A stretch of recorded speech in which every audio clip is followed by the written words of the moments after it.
Tulsi apparently attended a Wall Street meeting. Apparently. Okay, so a lot of people had immediate reactions. This was Friday, actually. And a lot of people just went on there. They saw the headline. I can attest to you that they didn't even do much more than read the article. They definitely didn't reach out to the campaign like I did. They definitely didn't. They just, oh my God, Tulsi talk money. Oh, I'm canceling her again, even though they probably canceled her like 100 times. So I'm definitely canceling her now for sure. It's like, hey, I know you. You were never going to vote for her anyways, but still, she's triple canceled now. She's triple canceled. Okay, so I want to point out that I don't like to be reactionary, and so we waited, got all the information, and this Fox Business article was the same with the same guy and the same writer that, if you guys recall, all the way back in June. Is this Charlie Gasparino? No. Okay. Disgrace to the Paisans. Back in June, this isn't all about you. This isn't all about Italians. I'm sorry. Charlie Gasparino. No. I'll have words with you, Charlie. Thanksgiving. First of all, Charlie isn't even an Italian name. Okay. Anyway, so back in June, she went to an event where there was a video taken as well. People were freaking out because it was an event with it was a fundraiser, and then there was a few people there that were wealthy. I mentioned him before, Omed Malik, and he was one of them, and he worked for Bank of America, then initiated a lawsuit against them. Apparently he's anti-war. He's donated to other problematic candidates, and he's one of these people that somehow likes Tulsi. Anyway, the same author wrote the same kind of smearish article, kind of turning this around and saying that, she's like cozying up to Wall Street, to fat cats, and da-da-da-da. But the reality is actually very different. So what actually happened was that she did not get any money from these people, nor was she there to actually get it. This time, it was two things. It was a dinner and the SALT conference. The SALT conference has very many problematic people that I do not like, that I would probably not want to be in a room with. But I'm not a Tulsi. So she says that she was there to discuss foreign policy, and she was wanting to discuss war. So Robert Wolf sits on the board of the Obama. It's like the Obama board. He's not, I'm not a fan of neoliberals, right? He's not a fan, but he said, setting the record on Tulsi Gabbard dinner, set up weeks ago to discuss foreign policy. He says he has met around 15 candidates and had never met her before. She spoke to Scaramucci at the Scaramucci SALT conference, like I said, and she made it clear she was running as a Democratic candidate and not considering a third-party run.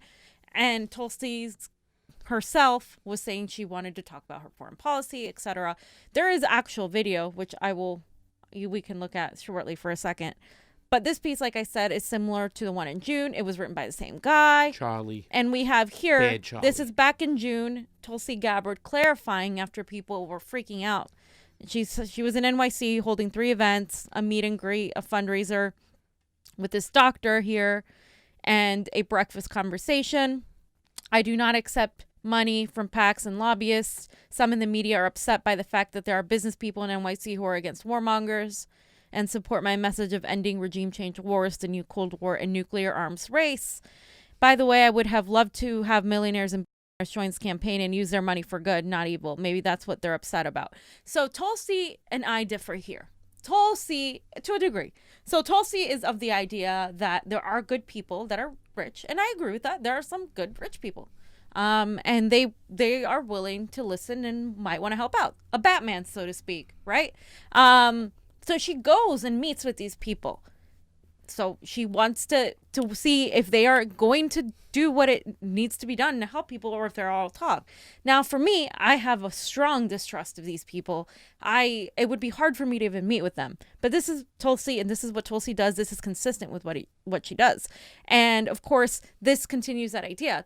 It's just not inconsistent. It's entirely consistent. Tulsi meets with everybody. She's met with people we absolutely despise. She's met with Assad, Putin, Trump, Modi, She meets with all these people that people just refuse to meet with. And in a way, somebody has to. So I really think this is consistent with her message. She's trying to say that everyone, even those we disagree with, we should meet with. And Tulsi isn't Bernie. I want to make sure to talk about that, because Tulsi is not Bernie. We need to stop making her be Bernie. She's not Bernie. She's never going to be Bernie. She was a Bernie surrogate at one point. She was somebody that was part of the Sanders Institute because she upholds similar values, but she is not him. And I think people are kind of confusing themselves. It's like, do you want her to be Bernie? Because if she's Bernie, then why is Bernie there? And then if she's not Bernie, then you guys like smear the woman. Like, I don't necessarily agree with necessarily all her tactics, but she has never taken the money. So why would she all of a sudden take the money now? She mentions inequality. She mentions the wealth disparity and the wealth gap and the poor and the rich, but she doesn't vilify the wealthy the way, let's say, someone like I do. I'm like, eat the rich, motherfucker. It's like, yeah, she doesn't do that. And people may not agree or may agree, but that's how she is. And she's pretty frank about it, whether it hurts her or not.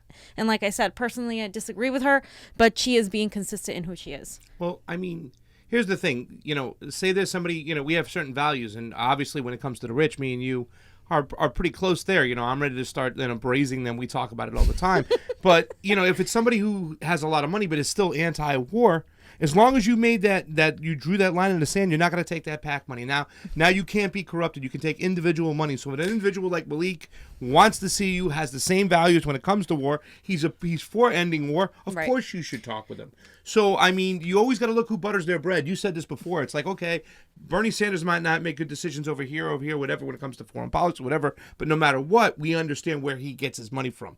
He does take PAC money, but it's from nurse PACs, teacher PACs, a wholly different thing. But he doesn't take Wall Street money, whatever. So, I mean, that's why I kind of think that if you want to take PACs from like nurses or Wall Street or carpenters or something like that, I'm not going to hold your feet against the fire, but she's made the decision not to do so. And if somebody who is financially rich wants to talk to her because they meet on common ground, they're anti-war, go ahead and meet with them. It's stupid not to. Yeah. And it is, like you said, consistent with who Tulsi is. It is. And that's why she's got a lot of followers. Let's repeat that. She's not taking any PAC money. Whether it's like good PAC money, no, she's not taking it. That her mentality is, I don't want to take it from an organization. And because, like I said, organizations all have an agenda, whether you like it or not. It's like a network. A network, it's going to have, once it gets to that point with a lot of money, it's going to have an agenda. So she doesn't take that.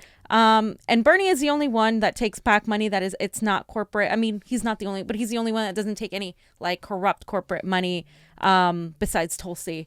And I think Yang said he doesn't now, but he's open to it. I haven't really looked into Marianne, but I think she's one of them. But Tulsi, of course, is the one that won't take either. So these meetings do not equal endorsements. I just want to repeat that. Just because she's sitting there and meeting with them doesn't mean that she okays everything. And they didn't donate to her. The only person that has donated to her is the Malik. And he did that before. She's met with enemies and friends alike, like I've said. And she's spent her entire life talking about service before self. She's always been talking about serving her country, being a soldier. And there are many times where people have said, Tulsi, you're like the letter from the DNC that they sent to her when she endorsed Bernie Sanders. They have said, hey, like, this is bad. You shouldn't do this. She's done things that have hurt her. All of these things that she's doing, meeting with these people, those things hurt her in a way that is they hurt her in a way that if she were doing this to be popular, if she was doing this to be powerful, she wouldn't do. It's not the strategic thing to do. And she wouldn't be honest about it. Yeah. She would hide it or something. and she's being pretty open about these things. So it's almost like it's hard to pinpoint this woman because she's like not like everybody else. Well, it doesn't help her within the Democratic Party at all. No, it doesn't. Within the Democrat. It's debatable if it helps her outside. Who knows? Maybe she knows something more than we do. Do you want to play the video at all or no? You have a little YouTube video we can. Right there. If Jonathan, I don't know if we can. It's a really long video, but we can just play it. If you guys, I wanted you to put the link in the comments or in the video because this is the entire footage of the conference she was at, so people could hear what exactly went on. Because when the way the Fox News article put it out was like, oh, she went there to like, smoosh up with Wall Street and take some of this lobbyist money and work for their interest. And it's more like she went to say, these are my interests. This is what I stand for. If you like it or not, that's on you. But I want to spread my message. Let me make this. Hold on. Let me get on the phone. Charlie Gasparino. Vito. Yeah, get on the phone. We got to have a problem with Charlie over there. We're going to take care of him. We'll get him later on. Should we play a little bit? We're going to play a little bit here. Yeah.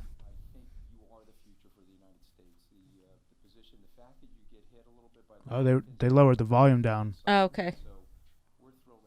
Yeah, you can't hear anything, so. Okay. Well, not at least here. Maybe you guys can watch it. Well, it's closed caption, so. I can fix it, but. Yeah, no. You guys can watch it on your own. And there is a caption. Yeah, it's a caption, so you guys, you got it. I'm just saying it's out there. If you guys want to watch it, the conversations were pretty much like normal. Tulsi you watched it? Conversations. I watched parts of it. Yeah. Normal Tulsi conversations. It wasn't anything like, here's some money and dollar. It wasn't anything like that. Give me some money. No, nothing. So another thing, Tulsi didn't seem like she was somebody that wanted to be in politics. Because let's go back to when she dropped out from the Democratic Party, basically from being the vice chair of the Democratic Party and endorsed Bernie Sanders, took out all these smears, took all the stuff. If she had wanted the power, because a lot of people are afraid now, a lot of Bernie supporters and a lot of even Tulsi supporters are like asking me, why is she not running for re-election? What's the plan here? Is she going to endorse Bernie? And people have made ridiculous assertions that she's doing this because she wants to be president and that she doesn't care about Bernie and that she's going to betray him. That couldn't be further from the truth. I mean, I just see absolutely no evidence of that. Here's a person that stepped down and gave up power when she was a darling of the DNC. They wanted her to come to power. They were going to make her the president of the DNC. They were grooming her to be president. I guarantee you, president is the most powerful position seen in our country. And this is someone that completely relinquished that power because they felt compelled to do the right thing. Many of you don't know, but several people like Nina Turner used to be like Hillary Clinton fans. A lot of us used to be fans of Obama. A lot of us used to be fans of the establishment. People woke up and they were like, whoa, no. Kimberly Ellis is another one. She voted for Hillary Clinton in 2016, then saw what they did to Bernie Sanders supporters, and is now one of the most progressive people trying to get into the California Democratic Party. They keep pushing her out. They keep her away. And she is a black woman who the Democrats refuse to embrace because she's not corruptible. And that's the thing with their identity politics. They love people of color only when they can control them. The moment these people don't want that control, they smear them. And that's kind of what's happening with Tulsi, I feel. It just doesn't make sense to me that people think that after this one meeting, she's going to go and all of a sudden turn out and take money. It just doesn't make sense to me. And basically, would I be concerned if it is Warren, Buttigieg, Booker, Klobuchar, any of these people going to these meetings? Yes, because they take the money. Like, that's the thing. Like, they've shown me consistently that they take the money. When they talk in their debates, when they talk about things, they talk about things in platitudes, in very, embellished ways. They don't talk about actions. They don't talk about legislation. They don't really talk about things that actually matter. Whereas Tulsi Gabbard completely talks about, here's my plan, here's what I want to do, and I'm not hiding behind it. Here's me, whether you like it or not, etc. So, I just think the idea of canceling her over this is a little bit ridiculous. I don't agree with her on her stance of not being so passionate about class warfare. I'm extremely passionate about that. That's pretty much the bottom line as to why I'm Bernie, because I believe that there is definitely a class issue and we must lead with that working people's movement. And that's what I believe. But for me, I'm not seeing any sort of indication that she's corrupt, that she's going to take the money, that she's just going to go ahead and do this. And I just want to remind everybody and put up this tweet, Johnny, that we have to remember that all these things said about Tulsi Gabbard, all these smears have been there for a while.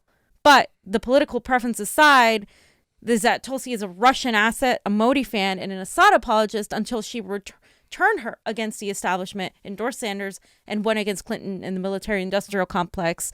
And all of this info had been there before, but the only thing that's changed was her loyalty. Before, she was just working for the Democratic Party. Then she realized, I need to work for the people, and this is what she's done. Except for the Russian asset. She did that when she left the DNC. She was going to work for Russia, is what they said. That's when she went to be a Russian asset. Right. So basically, that's what I'm saying. Like, we have to pay attention to when did all these things start happening, all these smears, all of that. And obviously, there are points of criticism in Tulsi. Like, I feel like, her domestic policy still needs work. Whereas Bernie's, I feel like, is amazing. But I feel her foreign policy is on point. And I think Bernie needs help with that. So there are criticisms that I have, but that doesn't mean that, I don't have a reason to believe she's going to go and take like Wall Street money and change her views or her loyalty. So, no. And like you said, it was all there before. Now it's just since she's not on the establishment team anymore, a little bit different. So we have some super chats from Philip Blair.